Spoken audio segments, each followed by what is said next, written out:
The bitter aroma of overpriced coffee and the constant hum of conversation filled Cafe Nero as I hunched over my laptop, surrounded by financial textbooks and scattered notes. My economics final was in 3 days, and the complex derivatives formulas seemed to blur together on the screen. I rubbed my tired eyes, pushing my wire-rimmed glasses up my nose for the 100th time today. "Another macchiato, hun?" asked Sarah, the barista who'd become familiar with my daily routine over the past semester. "Please," I mumbled, not looking up from my screen. The caffeine was probably the only thing keeping me functional at this point. Between my part-time job at the university library, my full course load, and trying to finish my senior thesis on organized crime's impact on legitimate businesses, I was running on fumes. The cafe was unusually busy for a Tuesday afternoon. I'd claimed my usual corner table by the window, where the natural light was best for reading, and the ambient noise helped me focus. It was my sanctuary, the one place where I could disappear into my studies without the constant reminder of my cramped studio apartment or my mounting student loans. As Sarah placed the fresh macchiato beside my laptop, I noticed her glance nervously toward the back section of the cafe. Following her gaze, I saw what had caught her attention. 3 men in expensive suits occupied a large corner booth, their conversation intense and hushed. Even from across the room, there was something different about them. The way they sat with their backs to walls, how their eyes constantly scanned the room, the subtle bulges beneath their tailored jackets. But it was the man in the center who made my breath catch. Dark hair perfectly styled, strong jawline, and eyes the color of storm clouds. He was younger than I'd expected, maybe late 20s, with the kind of dangerous attractiveness that belonged in movies rather than real life. Even seated, I could tell he was tall and powerfully built, his charcoal suit doing nothing to hide the strength beneath. Logan Castellano. I'd seen his photo in the business section of newspapers, though the black and white prints hadn't done justice to his commanding presence.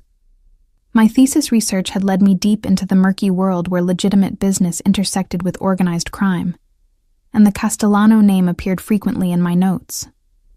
Officially, he ran a chain of upscale casinos and restaurants. Unofficially, according to my research, his influence extended far beyond the gaming tables. I should have looked away, should have focused on my derivatives homework. Instead, I found myself observing the dynamics at their table. The man to Logan's left, with prematurely gray hair and nervous energy, kept checking his phone. The other, broader and older, had the bearing of someone accustomed to violence, but Logan himself seemed completely calm, even as their conversation grew more animated. My phone buzzed with a text from my roommate, Emma. "How's the studying going? You've been at that cafe for like 6 hours. I typed back quickly, making progress. Home later tonight. The lie came easily. I wasn't making much progress at all. Between my fascination with the real-life subject of my research sitting 20 feet away and my exhaustion, I'd read the same paragraph about regulatory compliance 3 times without absorbing a word. The afternoon light was fading when I noticed the shift in atmosphere. The casual chatter of other patrons seemed to quiet, though I couldn't pinpoint why. Logan and his companions had been joined by 2 more men, these ones different. Where Logan's associates carried themselves with confident authority, these newcomers radiated barely contained menace. Their suits were expensive, but ill-fitting, and they spoke with accents I couldn't quite place. I tried to refocus on my laptop screen, but the tension in the air was palpable. Even other customers seemed to sense it, conversations dropping to whispers or stopping altogether. Sarah behind the counter kept glancing toward the back booth, her usual smile replaced by obvious anxiety. The meeting was clearly business, and from the body language I could observe, it wasn't going well. Logan maintained his composed exterior, but I'd spent enough time studying behavioral economics to recognize micro-expressions of stress. The slight tightening around his eyes, the way his fingers drummed silently against the table, subtle tells that suggested this was more than a routine discussion. One of the newcomers pulled out a tablet, sliding it across the table to Logan. Even from my distance, I could see him studying whatever was displayed, his expression growing darker. The gray-haired man beside him leaned in, pointing at something on the screen, but Logan raised a hand to silence him. My economics background made me naturally curious about business negotiations, especially when they involved the kind of figures I suspected were being discussed. The numbers running through my head as I pretended to work were staggering. The legitimate casino business alone was worth hundreds of millions, and that was just what appeared in public records. The conversation continued for another hour, voices occasionally rising before being quickly hushed. I found myself taking notes in the margins of my textbook, not about economic theory, but about the behavioral patterns I was observing. It was like watching a masterclass in high-stakes negotiation, though I could only guess at the subject matter. As the sun set completely, the cafe began to empty.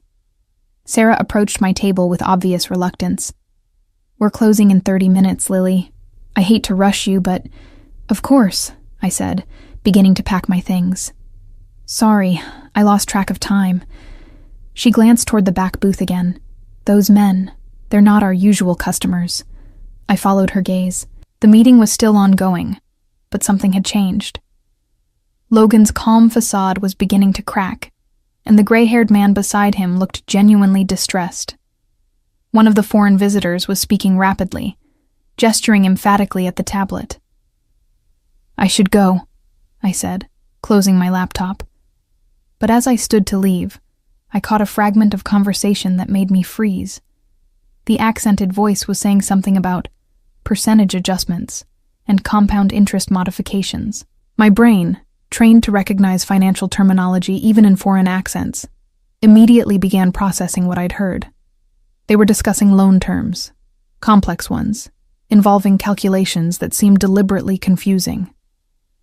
From my position gathering my books, I could see Logan studying the tablet with obvious frustration, while the gray-haired man, his advisor, presumably, shook his head in apparent confusion. That's when I realized what was happening. Someone was trying to cheat Logan Castellano using financial instruments too complex for his advisors to quickly verify. The audacity was stunning, but more concerning was the fact that it might actually work. I should have left. Should have walked out of the cafe and never looked back. This wasn't my world, wasn't my business. These were dangerous people engaged in activities I could only imagine. Instead, I found myself taking a step closer to their table, my economics textbook still clutched in my arms. Because despite everything I knew about who Logan Castellano was and what he represented, what I was witnessing was simply wrong. And I couldn't stand by and watch someone, even someone like him, be cheated through deliberately obfuscated mathematics. The next words out of my mouth would change everything. "Excuse me," I said, my voice surprisingly steady despite my racing heart. "I couldn't help but notice you're having trouble with those compound interest calculations." The silence that followed was deafening. Every head at the table turned toward me, and I suddenly became acutely aware of how I must look. A young woman in jeans and an oversized sweater, clutching textbooks like a shield, interrupting what was obviously a private business meeting. Logan's storm-gray eyes met mine, and for a moment, I saw genuine surprise flicker across his features. The foreign visitors looked between confused and offended, while the gray-haired man beside Logan opened his mouth as if to dismiss me entirely. "Miss," the gray-haired man began, his tone patronizing, "this is a private—" "Marcus," Logan said quietly, raising a hand. His gaze never left mine. "Let her speak." One of the foreign men, the one who'd been doing most of the talking, laughed dismissively. "You bring child to business meeting now, Castellano? This is not game." The insult sent heat rushing to my cheeks, but I forced myself to remain calm. "Actually, I'm a senior economics major specializing in financial derivatives and risk assessment, and what you're proposing isn't just complicated, it's deliberately deceptive." The laughter died immediately. The second foreign visitor leaned forward, his expression darkening. "What you say." I took a deep breath, committing fully to what might be the stupidest decision of my life. May I? I gestured toward the tablet they'd been studying. Logan studied me for a long moment, then slid the device across the table. By all means. My hands were steady as I picked up the tablet, though my pulse was thundering in my ears. The screen displayed what appeared to be a loan restructuring agreement, but as I scanned the terms, my worst suspicions were confirmed. Hidden within dense paragraphs of financial jargon were clauses that would effectively triple the interest rate over time through a series of compounding mechanisms. "This is clever," I said, looking up at the foreign visitors. "You've buried the real terms deep in subsection 12, paragraph 4. The initial rate of 8% looks reasonable, but these escalation clauses would push the effective rate to over 24% within 18 months. The man who'd been leading their presentation shifted uncomfortably. "Is standard practice? Market rates fluctuate." "No," I said firmly, scrolling to another section. "This isn't market fluctuation. Look here. You've structured the payment schedule so that the principal never decreases for the first 2 years, despite regular payments. Every payment goes toward interest that's being calculated using this hidden compound formula." Logan was now studying the screen over my shoulder, close enough that I could smell his expensive cologne. "Explain it simply." "They're not offering you a $50 million loan," I said, meeting his eyes. "They're offering you a $50 million loan that will cost you approximately $130 million to repay, assuming you can even meet the payment schedule they've designed to be mathematically impossible to maintain." The temperature in the room seemed to drop 10 degrees. Marcus, the gray-haired advisor, had gone pale. "Lily. May I call you Lily? Are you certain about these calculations?" I pulled out my phone and quickly ran the numbers through a financial calculator app, then showed them the screen. "Completely certain. It's sophisticated, but it's also fraud." One of the foreign visitors stood abruptly, his hand moving toward his jacket. "You make serious accusation, little girl." Before I could react, Logan was on his feet as well, positioning himself slightly between me and the threatening man. "Dimitri," he said, his voice carrying a warning that made the hair on my arms stand up. "Sit down." The man, Dimitri, hesitated, clearly torn between anger and self-preservation. After a tense moment, he slowly resumed his seat, but his glare remained fixed on me. "Continue," Logan said, settling back into his chair but remaining alert. I scrolled through more of the document, my confidence growing as I spotted additional irregularities. There's more. These insurance clauses they've included, they're designed to void automatically if certain economic indicators shift, indicators they can potentially manipulate through their other business interests. Marcus leaned in, squinting at the screen. "How did you see all this so quickly?" "Practice," I said simply. "I've been studying predatory lending practices for my thesis. This document uses every trick in the book, just dressed up in more sophisticated language." Logan took the tablet back, his expression unreadable. When he spoke, his voice was dangerously quiet. "Sergey, Dimitri, would you care to explain why you brought me a loan agreement designed to bankrupt me?" The two Russians exchanged glances. Sergey, who'd been doing most of the talking, attempted to maintain his composure. "Is misunderstanding. Terms are complex, yes, but standard for international arrangement." "Standard?" I couldn't help myself. "Mr. Castellano, no legitimate lending institution would structure an agreement this way. The only purpose of this complexity is to hide the true cost until it's too late to back out." Dimitri's face was flushed with anger. "You know nothing of our business, child. These are matters beyond your understanding." "Then explain it to me," I challenged, my fear beginning to give way to academic excitement. "Explain why the payment schedule in Section 8 contradicts the amortization table in Section 15. Explain why the default clauses reference economic indicators that aren't even mentioned in the original terms." Silence stretched between us as Dimitri clearly couldn't provide those explanations, because there weren't any, except for the obvious one. Logan set the tablet down carefully, his movements controlled but radiating menace. "Gentlemen, I think our business here is concluded." "Castellano," Sergei began, but Logan cut him off. "I said we're done." He stood, and the others followed suit immediately. "Marcus will see you out." As the Russians gathered their things, Dmitri leaned close to me, his voice a harsh whisper. "Little girl should be careful where she sticks her nose. Sometimes gets cut off." Before I could respond, Logan's hand was on Dmitri's chest, pushing him back with gentle but unmistakable force. "Dmitri," he said, his tone conversational, but his eyes deadly serious. "I hope you're not threatening the young lady who just saved me from making a very expensive mistake." The tension was suffocating. For a moment, I thought violence was inevitable. Then Sergei grabbed Dmitri's arm, pulling him toward the exit. "Is misunderstanding," Sergei said quickly. "We go now. Perhaps we speak again when emotions are less high." "I don't think so," Logan replied, not moving until both men had left the cafe entirely. As soon as they were gone, I sank into the nearest chair, my legs suddenly unable to support me. The adrenaline that had carried me through the confrontation was fading, leaving me shaky and overwhelmed by what I'd just done. "Jesus," Marcus muttered, running his hands through his gray hair. "Lily, do you have any idea what you just did?" I looked up at Logan, who was studying me with an expression I couldn't read. "I stopped you from being cheated out of about $80 million, I said weakly.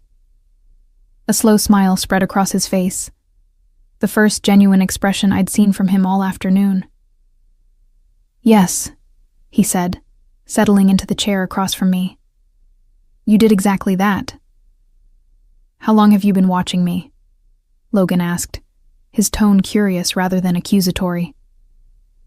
I felt heat rise to my cheeks. "I wasn't watching you exactly. I was studying, and you were just there." "For how long?" he pressed, signaling to Sarah for coffee despite the cafe's official closing time. She nodded immediately, clearly too intimidated to refuse. "Since about 2:00, I admitted. "I've been here most of the day working on my thesis." Marcus had taken a seat beside Logan, still looking shaken by the afternoon's events. "Your thesis?"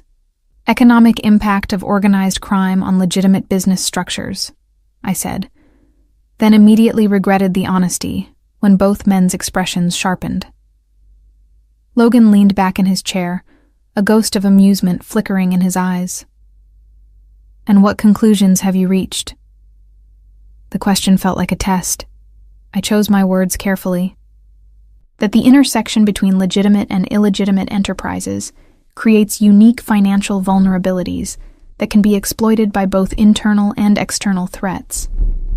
"Diplomatic," Logan observed, "but not particularly specific." Sarah appeared with a coffee service that was far more elaborate than anything she'd brought me during my previous visits. Fine china instead of paper cups, actual cream in a small pitcher, sugar cubes rather than packets. She set it down with trembling hands and quickly retreated to the counter. "I study the business structures," I said, accepting the cup Logan poured for me. "Not the activities themselves, though what happened today suggests your organization faces the same financial predation risks as any large corporation." Marcus snorted. "Predation risks, that's one way to put it." "What Marcus means," Logan said smoothly, "is that our business often attracts creative attempts at financial manipulation." I thought about the document I'd just analyzed. The sophistication of what they tried suggests this wasn't their first attempt at something like this. They've refined their approach. Meaning? Meaning they've probably done this before, successfully. The complexity of those hidden clauses didn't develop overnight. Someone with serious financial expertise helped them design that structure. Logan and Marcus exchanged glances. "What kind of expertise?" I pulled my laptop closer, opening a fresh document. "May I take another look at that agreement? I want to check something." Logan slid the tablet back to me without hesitation. As I scrolled through the document again, I began noting specific phraseology and structural elements. "This is interesting," I murmured, cross-referencing with some research I'd done for my thesis. The language patterns in sections 4 through 7 match legislative text from the Dodd-Frank Act. Someone with regulatory background helped write this. "Government connections," Marcus said grimly. "Former government," I corrected. "Current officials wouldn't be this sloppy. But someone who spent years in financial regulation would know exactly how to structure an agreement that appears compliant while being fundamentally predatory." Logan was watching me work with obvious fascination. "You can determine all that from writing style?" Regulatory prose has a distinctive pattern. Specific word choices, sentence structures, even punctuation preferences. It's like a fingerprint if you know what to look for. I made another note. "Plus, the mathematical errors are strategic. Too precise to be accidental, but subtle enough that most people wouldn't catch them without serious analysis. Most people, but not you." I shrugged. "I've spent 3 years studying exactly this kind of financial manipulation. It's what happens when organized crime tries to go legitimate. They attract sophisticated predators who exploit the knowledge gaps." The words hung in the air between us. I'd essentially just described his situation with uncomfortable accuracy. "And what would you recommend?" Logan asked carefully. "To someone facing that kind of exploitation?" The question felt loaded with significance beyond the immediate situation. I considered my answer carefully. Legitimate financial expertise. Someone who understands both traditional banking and unconventional risk factors. Most financial advisors are trained for standard corporate environments. They miss vulnerabilities that are obvious to people with broader perspectives. "Broader perspectives," Logan repeated. "Like yours?" My heart rate spiked. "I'm just a student. A student who just prevented me from losing $80 million in about 10 minutes. He leaned forward slightly. "Tell me, Lily." "It is Lily, isn't it? What are your plans after graduation?" The conversation had taken a turn I wasn't prepared for. "Graduate school, probably. Maybe a doctoral program in financial economics. Expensive. Very. The understatement of the year. My student loans were already crushing, and advanced degrees would only make it worse." Marcus cleared his throat. "Logan, perhaps we should discuss—" "Marcus." The single word carried enough authority to immediately silence the older man. Logan's attention remained focused entirely on me. "What if I told you there might be an alternative to graduate school? Something more practical?" I knew I should get up and leave. Should thank them for the coffee, gather my books, and walk away from whatever this was becoming. Instead, I heard myself asking, "What kind of alternative?" "The kind where you could apply everything you've learned in real-world situations. High-stakes environments where your expertise would be genuinely valued and appropriately compensated." The offer was as attractive as it was terrifying. "And the risks?" Logan's smile was enigmatic. "Everything worthwhile involves risk, Lily. The question is whether you're the type of person who plays it safe, or whether you're willing to step into something bigger than academic theory." Before I could respond, my phone buzzed with another text from Emma. "Cafe closes at 8. Where are you?" I glanced at the time, nearly 9:30. "I should go. My roommate is worried." "Of course." Logan stood immediately, and Marcus followed suit. "But I hope you'll consider what we've discussed." As I gathered my books, Logan pulled out his wallet and extracted a business card. Not the standard casino business card I might have expected, but something more discreet. Heavy cardstock with just a name and phone number. "If you decide you're interested in practical applications of your education," he said, handing me the card, "call me." I stared at the simple black lettering. "And if I decide I'm not?" "Then you finish your thesis, graduate with honors, and move on with your life. But I suspect someone with your analytical abilities will find academic theory less satisfying than real-world problem-solving." He wasn't wrong. I'd been feeling increasingly frustrated with the theoretical nature of my studies, longing for opportunities to apply what I'd learned in meaningful ways. "Thank you," I said, slipping the card into my textbook. "For the coffee, and for not being angry about me interrupting your meeting. Thank you for saving me from a very expensive mistake." Logan's expression grew serious. "And Lily, be careful walking home tonight. Dmitri and Sergei strike me as poor losers." The warning sent a chill down my spine. In my excitement over the intellectual challenge, I'd temporarily forgotten that these weren't just numbers on a page. They represented real conflicts with real consequences. "I'll be fine," I said, though I wasn't entirely convinced. "I'm sure you will be," Logan agreed, "but humor me." He nodded to Marcus, who immediately pulled out his phone. "Tony will drive you home. No arguments." Before I could protest, a black sedan was pulling up outside the cafe. The driver who emerged looked like he could handle any trouble that might arise. As I slid into the back seat, I caught Logan watching from the cafe window.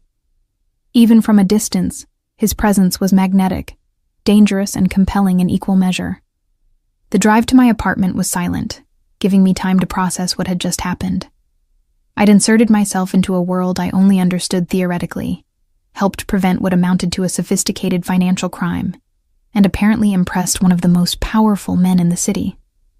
Logan Castellano's business card seemed to burn against my palm, where I clutched it hidden in my textbook. The smart thing would be to throw it away, to pretend this evening had never happened. But as I climbed the stairs to my cramped studio apartment, I knew I wouldn't do that. Because for the first time in my academic career, I'd seen my education applied to something that mattered, something real and immediate and significant.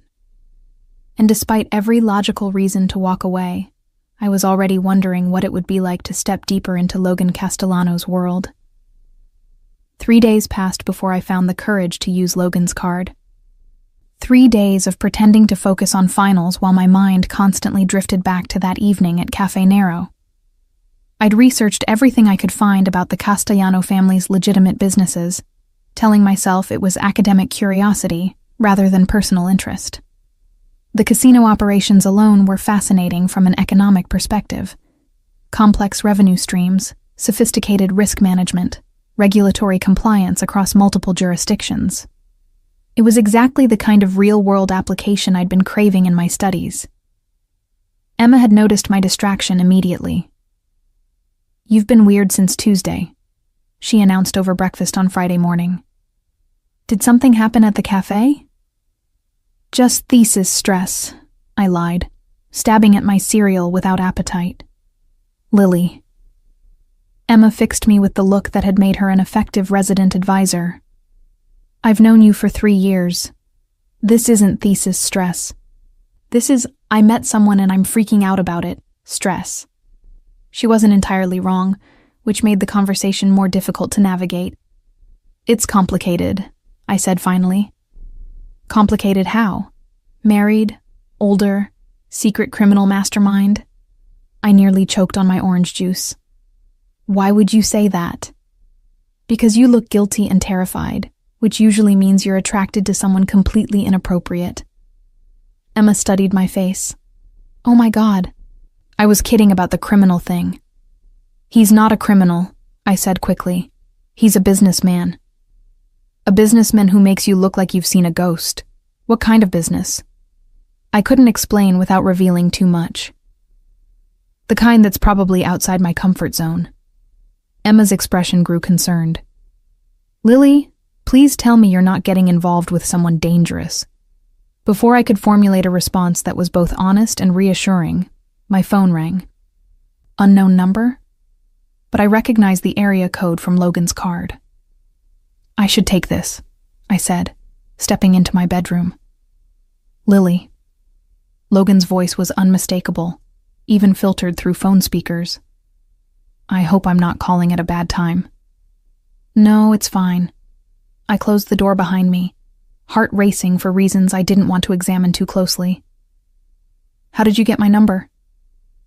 You signed into the cafe's Wi-Fi. Their system keeps logs. There was amusement in his voice. Relax. I'm not having you surveilled. Though I was beginning to wonder if you decided to stick with academic theory after all. I've been thinking about what you said. And I took a deep breath. I'm interested. In the practical applications, I mean. But I need to understand what exactly you're proposing. Lunch, Logan said immediately. Today, if you're free. Somewhere we can discuss details without interruption. I glanced at my calendar, though I already knew my afternoon was clear. Where? I'll send a car. 1 o'clock? The casual assumption that I'd accept his terms should have irritated me. Instead, I found myself agreeing before I'd fully considered the implications. 1 o'clock, I confirmed. Excellent. And Lily, dress professionally. We'll be discussing business.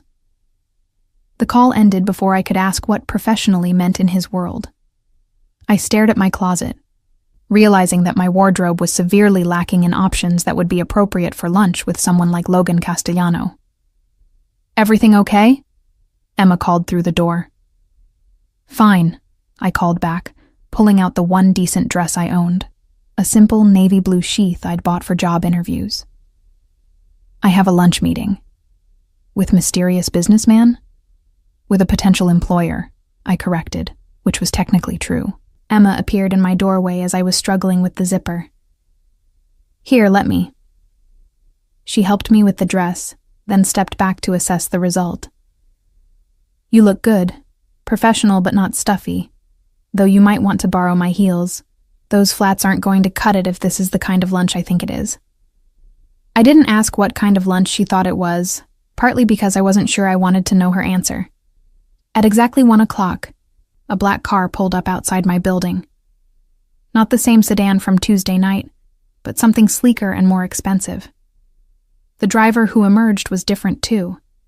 Younger, dressed in a suit that probably cost more than my monthly rent. Miss Reynolds? He opened the rear door with professional courtesy. Mr. Castellano is waiting. The restaurant was in the financial district, occupying the top floor of a building that offered panoramic views of the city. The maitre d' knew my name before I could introduce myself, leading me through an elegant dining room to a private section where Logan sat reviewing documents. He looked up as I approached, and I was struck again by the intensity of his presence. Today he wore a navy suit that emphasized his broad shoulders, his dark hair perfectly styled, his attention completely focused on me as I took the seat across from him. You look lovely, he said, closing the folder he'd been reading. How were your finals? Finished yesterday, I replied, surprised he'd remembered. Results won't be posted for another week. Confident? Reasonably. I accepted the menu he handed me, though I was too nervous to focus on the options. You said you wanted to discuss practical applications? Logan smiled. Direct. I appreciate that quality. He signaled the waiter. Wine? Just water, thank you. He ordered for both of us without consulting the menu, then leaned back in his chair. Tell me, what do you know about casino revenue management? The basics: gaming revenue, hospitality services, entertainment bookings, complex regulatory environment, high-volume cash flow, significant tax implications. All accurate but incomplete. The reality is more nuanced. Logan paused as the waiter served our drinks. Gaming operations generate enormous amounts of data, player behaviors, spending patterns, risk assessments. That data has value beyond the gaming floor. I began to see where this was leading. You're talking about predictive analytics, using gambling behavior to model broader economic trends. Exactly. But we lack the expertise to properly leverage that information. Our current financial team understands gaming operations, but they don't have the analytical background to recognize deeper patterns. The waiter returned with our appetizers, something involving scallops and microgreens that looked like art on a plate. Logan continued speaking as we ate. What I'm proposing is a consulting position, Part-time initially, while you finish your degree. You'd work with our financial team to develop analytical models that help us better understand our data. It sounded fascinating and legitimate, which made me immediately suspicious. And the other aspects of your business? Logan's expression didn't change. Would remain completely separate. You'd work exclusively with the legal operations, casinos, restaurants, real estate holdings, nothing that would compromise your ethical standards or legal standing. Why me? I asked bluntly. You could hire experienced analysts, people with credentials and track records. Because experienced analysts think in conventional terms. They'd apply standard models to situations that require unconventional approaches. Logan set down his fork, giving me his full attention. Tuesday night, you saw patterns that my advisors missed completely. You understood the deception because you approached it without preconceived notions about how these things should work. The explanation made sense, but I still felt like I was missing something important. What would the compensation be? $50,000 for a 6-month trial period? If the arrangement works well for both of us, we'd discuss something more permanent. I nearly choked on my scallop. $50,000 was more than I'd make in 2 years at any entry-level position I was qualified for. That seems generous. It's fair compensation for valuable expertise. The insights you provide could be worth millions to our operations. Our main courses arrived, some kind of fish preparation that I was too distracted to properly appreciate. Logan seemed to sense my internal struggle. You're wondering what the catch is, he observed. There's always a catch. Fair enough. Logan considered his words carefully. The catch is that working with my organization means accepting certain realities about the business environment we operate in. You'd be exposed to situations and people that might make someone with your background uncomfortable. People like the Russians from Tuesday? Among others. We operate in spaces where legitimate business intersects with less legitimate activities. Not because we choose to, but because the nature of our industry makes it inevitable. I thought about what I'd researched over the past few days. The casino industry did exist in a gray area, attracting both legitimate investors and more questionable financial backing. Would I be safe? Logan's expression grew serious. Completely. You'd work from secure locations, interact only with vetted personnel, and have protection whenever necessary. Your safety would be my highest priority. The intensity in his voice when he spoke about protecting me sent an unexpected flutter through my chest. I pushed the feeling aside, trying to focus on the practical considerations. I'd want to maintain my academic commitments. Graduation, thesis defense, everything. Of course, this position would be structured around your academic schedule. I stared out the restaurant's windows at the city sprawling below us. 6 months ago, I'd been worried about affording groceries. Now I was being offered more money than I'd ever imagined, to do work that genuinely excited me, by a man who was simultaneously attractive and terrifying. I need some time to think about it, I said finally. How much time? Until Monday?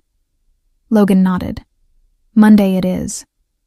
He handed me another business card, this one with an address printed below his contact information. If you decide yes, come to this location Monday morning at 9. If you decide no, I'll understand completely and wish you well with your academic pursuits. As we finished lunch, the conversation shifted to safer topics. My studies, his thoughts on economic policy, neutral subjects that revealed his sharp intelligence without venturing into dangerous territory. By the time we left the restaurant, I felt more comfortable with him than I had any right to. The car ride back to my apartment was quiet, giving me time to process everything. Logan's offer was exactly what I'd been hoping for. Meaningful work that would utilize my education in real-world applications. The compensation was life-changing. The only complication was the man making the offer, and the world he represented. As the car pulled away from my building, I realized I'd already made my decision. I just needed the weekend to convince myself it was the right one. Monday morning found me standing outside a gleaming office building in the financial district at exactly 8:55, wearing my best professional outfit and carrying a leather portfolio I'd bought specifically for the occasion. The address on Logan's card led to the 32nd floor, where elegant brass letters announced Castellano Holdings, beside frosted glass doors. The receptionist, a woman in her 40s with perfectly styled auburn hair, smiled warmly as I approached. "Miss Reynolds, I presume? Mr. Castellano is expecting you." I was escorted through a sophisticated office environment that could have belonged to any high-end financial firm. Modern furniture, original artwork, floor-to-ceiling windows offering spectacular city views. Whatever I'd been expecting from a mob boss's headquarters, this wasn't it. Logan's office occupied a corner of the building, with windows facing both the harbor and the downtown core. He was on the phone when I arrived, gesturing for me to take a seat while he finished his conversation. "No, I want the quarterly projections updated before the board meeting," he was saying. "If the Riverside property isn't performing to expectations, we need to understand why before we commit additional resources." He hung up and turned his attention to me, his expression brightening. "Lily, I'm glad you decided to join us." "Thank you for the opportunity," I replied, suddenly nervous despite my preparation. "Marcus will show you around, introduce you to the team. But first, I wanted to go over the basics." Logan handed me a folder. Employment contract, non-disclosure agreement, basic security protocols. Take your time reviewing everything. The contract was straightforward, though the salary figure still seemed surreal. The NDA was more comprehensive than I'd expected, covering not just proprietary business information, but also personnel matters and operational procedures. The security protocols were eye-opening: restrictions on discussing work outside the office, requirements to vary my daily routines, and procedures for reporting any unusual contact or surveillance. "This is quite detailed," I observed, looking up from the documents. "Necessary precautions," Logan replied. "Our business attracts attention from competitors, regulators, and occasionally law enforcement. We protect our people by maintaining strict information security." I signed the papers, though the weight of what I was committing to felt heavier with each signature. Logan collected the documents and led me out of his office to meet the rest of the team. Marcus, whom I recognized from the cafe, managed the overall financial operations. Despite his nervous demeanor during the Russian meeting, he proved to be sharp and experienced, with decades of experience in complex business environments. "Lily will be working with you on the analytical projects we discussed," Logan explained. "Give her whatever resources she needs." The rest of the financial team consisted of 4 other professionals: Elena, a CPA who handled compliance and reporting; David, who managed the casino revenue streams; Sarah, who worked on the real estate portfolios; and James, a former banking executive who oversaw investment strategies. All of them were clearly legitimate financial professionals, though I sensed an underlying tension that went beyond normal workplace dynamics. They were friendly but careful, welcoming but watchful. It was like being introduced to a family that had learned to be perpetually cautious. "Your primary project," Marcus explained as he showed me to my new office, a space larger and better appointed than any I'd ever imagined having, "is developing predictive models for customer behavior across our gaming operations." The work was exactly what Logan had described: fascinating, complex, and completely legitimate. I spent the morning reviewing datasets that contained millions of individual transactions, looking for patterns that could help optimize everything from marketing campaigns to facility layouts. By lunch, I was completely absorbed in the analysis. The data revealed intricate behavioral patterns that conventional wisdom about gambling would never predict. Players with certain demographic profiles consistently showed loyalty patterns that contradicted industry assumptions. Spending behaviors varied in ways that suggested opportunities for more targeted service offerings. "This is incredible," I told Marcus as we reviewed my preliminary findings. You could revolutionize customer retention with these insights. That's exactly what Logan hoped you'd say, Marcus replied, though something in his expression suggested complexity beyond simple business optimization. The afternoon brought my first glimpse of the other side of Castellano Holdings. I was working late in my office when voices from the hallway caught my attention. Urgent, tense conversations in what sounded like Italian. Through my partially open door, I saw men in expensive suits moving past, with the kind of purposeful urgency that suggested crisis management. Elena appeared in my doorway a few minutes later. "Lily, you should probably head home. The evening shift can be busier than what you're used to." I wanted to ask what she meant, but her expression discouraged questions. I gathered my things and left through the main entrance, noticing for the first time the additional security personnel who appeared as daylight faded. The pattern continued throughout my first week. Days filled with legitimate, fascinating work analyzing casino operations and revenue optimization.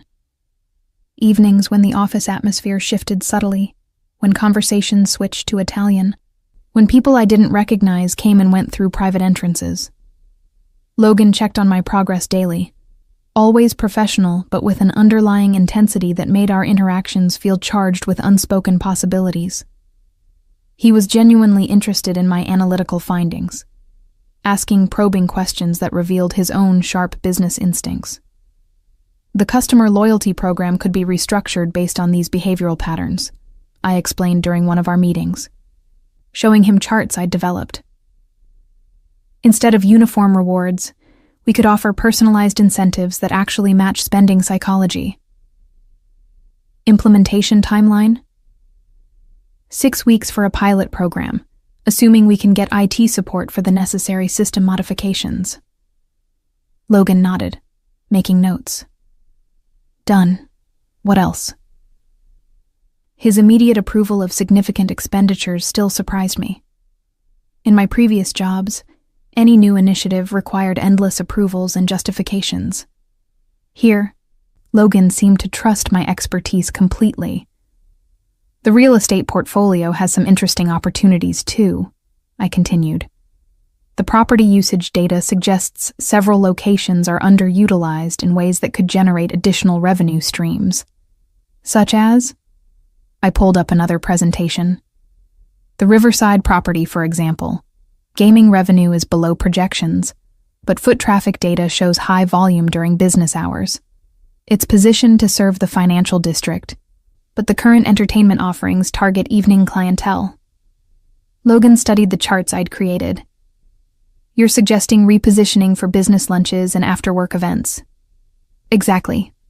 Partner with local corporations for private events. Modify the restaurant service to accommodate business meetings. Maybe add conference facilities. The location could generate significant daytime revenue that doesn't cannibalize evening gaming operations.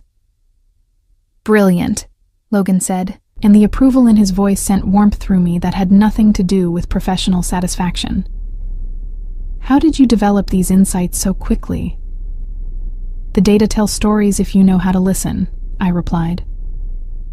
Most analysis focuses on gaming revenue because that's the primary business model, but customer behavior reveals opportunities that pure revenue analysis misses. Logan was quiet for a moment, studying me with an expression I couldn't read. You're wasted in academic settings, Lily. This kind of thinking requires real-world application. The comment echoed thoughts I'd been having myself. My work at Castellano Holdings was more engaging than anything I'd encountered in my academic program. The problems were immediate, the solutions had real impact, and the intellectual challenges were constantly evolving. I've been thinking the same thing, I admitted. Good. Logan closed the folder containing my reports. Because I have a proposition for you. Before he could continue, his phone rang. He glanced at the caller ID and his expression hardened immediately. I need to take this, he said, answering the call. Dmitri, how unexpected. Even hearing the name sent a chill through me. The Russian from the cafe, whose loan scheme I'd helped expose. Logan's side of the conversation was brief and tense, conducted in a mixture of English and what sounded like Russian. When he hung up, his jaw was tight with anger. "Problem?" I asked, though I wasn't sure I wanted to know the answer. "The Russians want a meeting. They claim to have a new proposal, something that addresses the concerns you raised about their previous offer." Fear flickered through me. "You're not seriously considering meeting with them again?" Logan's expression softened slightly at my obvious concern. "Not considering, no. But I need to understand what they're planning. Intelligence gathering. That sounds dangerous." "Everything worthwhile involves some danger," Logan replied, echoing what he'd said at the cafe. "But this affects you too, Lily. They specifically requested that you be present." My blood ran cold. "What? Why?" "They want to demonstrate that their new proposal addresses the mathematical issues you identified. They're positioning it as a professional courtesy, bringing in the expert who caught their mistakes. The request felt wrong on every level. I'm not going." "I wouldn't ask you to," Logan said immediately. "But I wanted you to know.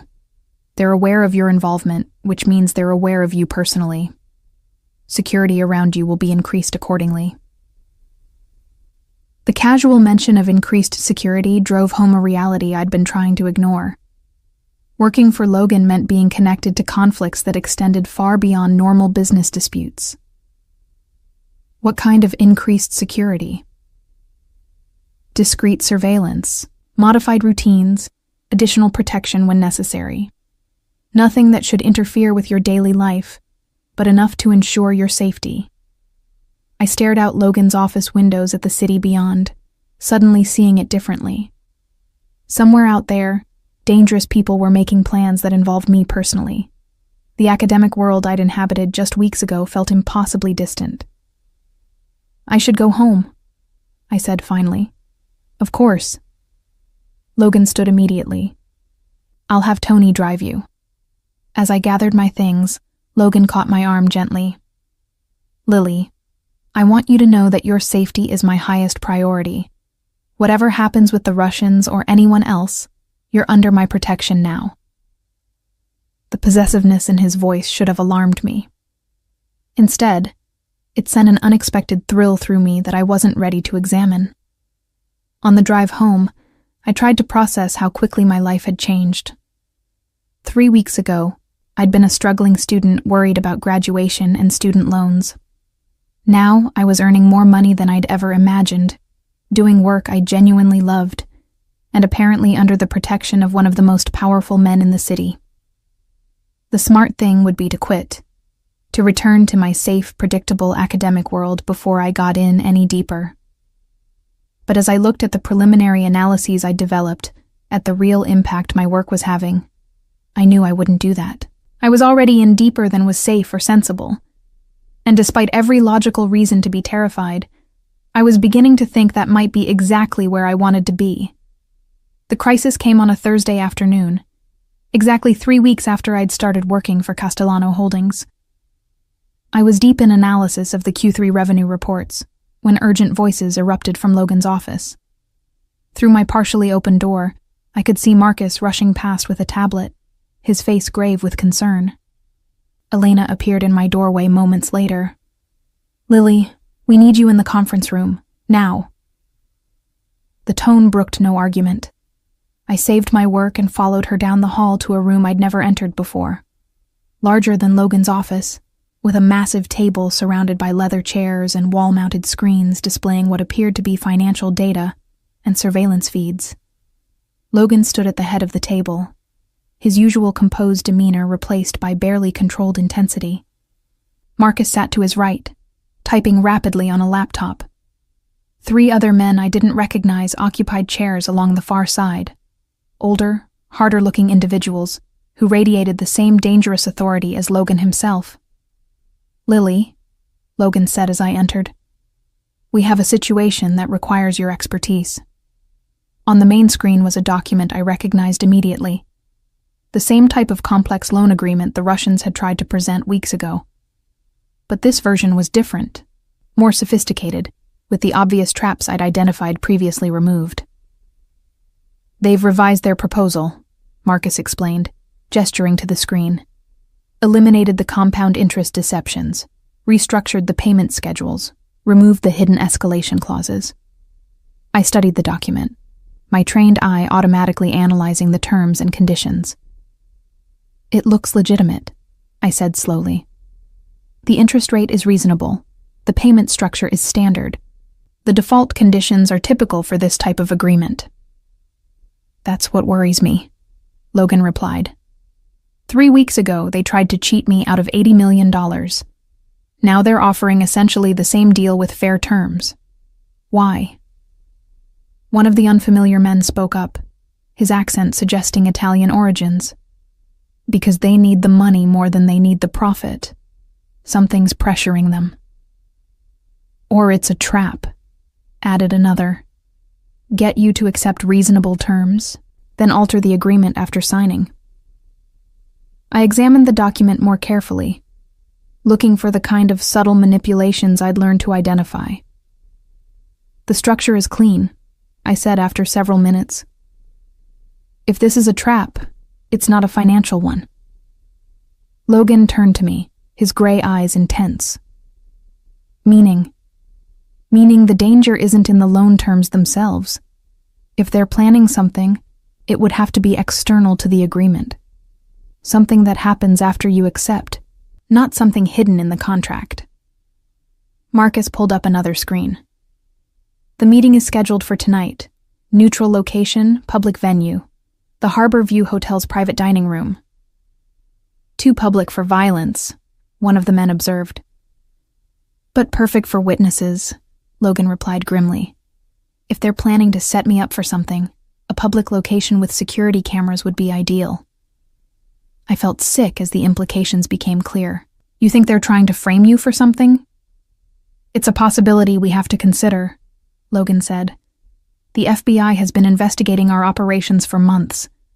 If the Russians could provide them with evidence of illegal activity, real or fabricated, it would solve several problems simultaneously." The casual mention of FBI investigation drove home how completely I'd entered a world I didn't understand. "What kind of evidence?" "Video of an apparent arms deal, drug transaction, bribery, anything that could be interpreted as criminal activity by someone not present for the actual conversation." Marcus nodded grimly. "They propose something legitimate. We discuss it normally, but their recording makes it sound like we're agreeing to something illegal." I stared at the financial agreement on the screen, understanding now that the numbers were irrelevant. This wasn't about money. It was about destroying Logan's organization through legal prosecution. "So you don't take the meeting," I said. "Send representatives. Negotiate through intermediaries." "Already tried," Logan replied. "They're insisting on my personal attendance, claiming it's a matter of respect and trust." "And if you don't go," one of the older men answered, "then they interpret it as weakness. Other families start testing boundaries, seeing what they can get away with. We show weakness once, we spend the next 5 years fighting challenges." Logan moved to the windows, staring out at the city. "The alternative is walking into what's probably a trap, hoping we can control the situation enough to avoid serious consequences." I found myself speaking before I'd fully formed the thought. What if there was a third option? Every head in the room turned toward me. Logan's expression was particularly intense. "Explain," he said. I took a deep breath, knowing I was about to cross a line from which there would be no return. What if you took someone with you who could recognize and counter any manipulation in real time? Someone whose presence would change the dynamic enough to disrupt whatever they're planning. "You mean you?" Logan said quietly. "I mean someone with financial expertise who could serve as an independent witness to what's actually discussed. If they're planning to manipulate the recording or testimony later, having a credible third party present would complicate their strategy." Marcus was already shaking his head. "Too dangerous. If something goes wrong, I'm the least threatening person in the room," I interrupted. "I'm a student," An analyst, someone with no criminal background and no reason to lie about what happens. Logan continued staring out the window, considering. It would change the meeting dynamic significantly. Instead of a negotiation between criminals, it becomes a business consultation with proper documentation. Exactly. And if they try to spring some kind of trap, my presence as an uninvolved third party would make it much harder to justify legally. One of the older men spoke up. The girl makes sense, but if we bring her, we're responsible for her safety. Completely responsible, Logan agreed, turning back to face me. Lily, you need to understand what you're volunteering for. These people have already threatened you once. Putting yourself in a room with them again, even with protection, involves real risk. I thought about my life 3 weeks ago, struggling with student loans, worried about finding employment after graduation, spending endless hours on theoretical problems that would never impact anything real. Then I looked around this room, at these powerful men treating my opinion as genuinely valuable, discussing problems where my expertise could make the difference between success and disaster. I understand the risk, I said. I'm willing to accept it. Logan studied me for a long moment. This isn't academic analysis, Lily. This is real-world consequences. If you're there and something goes wrong, you could be charged with conspiracy, racketeering, any number of federal crimes just for being present. Or I could prevent those charges by ensuring there's an accurate record of what actually happens. Marcus looked between Logan and me, clearly uncomfortable with the direction of the conversation. Logan, even if she's willing, bringing a civilian into this. I'm not a civilian anymore, I interrupted, surprising myself with the vehemence in my voice. I work for this organization. These people have threatened me personally. Whatever happens tonight affects my future too. The room fell silent. Logan's expression was unreadable as he considered my words. All right, he said finally. But with conditions. You stay close to me at all times. You speak only when directly addressed. If I tell you to leave, you leave immediately without argument. And if anything goes wrong, anything at all, you do exactly what I tell you to do. Agreed. Marcus was shaking his head. This is insane, Logan. If anything happens to her, nothing will happen to her, Logan said, his voice carrying absolute authority. I give you my word. The certainty in his tone sent warmth through me that had nothing to do with professional confidence. Logan Castellanos' word, apparently, was something these dangerous men considered unbreakable. 3 hours later, I found myself in the back of an armored sedan, wearing a conservative black dress that Elena had somehow procured in my exact size, heading toward what might be the most dangerous evening of my life. Logan sat beside me, immaculate in a charcoal suit, reviewing security protocols with the team via encrypted phone. 2 other cars flanked us, one ahead, one behind, carrying additional protection I tried not to think about too specifically. Having second thoughts?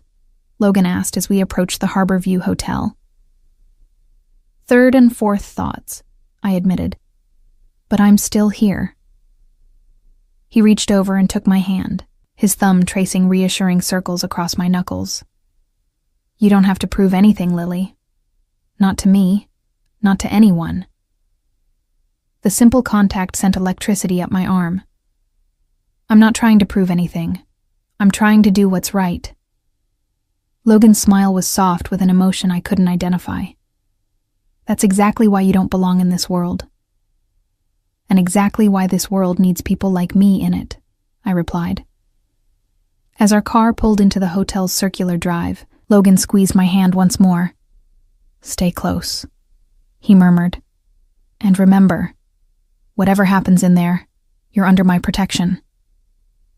Walking into that hotel, my hand tucked securely in the crook of Logan's arm, I realized I'd made my choice weeks ago in a cafe when I'd chosen to speak up instead of staying silent. Everything since then had been an inevitable progression toward this moment. toward becoming part of something larger and more dangerous than anything I'd ever imagined. The Russians were waiting in the private dining room, their expressions shifting from confident to confused as they registered my presence beside Logan. Dimitri's eyes narrowed with recognition and poorly concealed anger. "Gentlemen," Logan said, his voice carrying the easy authority of someone completely in control. "I believe you remember my financial consultant, Dr. Reynolds." The title was a fabrication. I wouldn't have my doctorate for another 2 years. But the Russians couldn't know that, and the implication that I was there in an official capacity clearly disrupted whatever they'd planned. As we took our seats at the elegantly appointed table, I caught Logan's subtle smile. Whatever trap the Russians had prepared, bringing me had already begun to dismantle it. The next 2 hours would determine not just the success of their plan, but the entire trajectory of my future. I was no longer a student observing from the sidelines. I was Dr. Lily Reynolds, financial consultant to the Castellano family, and I was exactly where I belonged.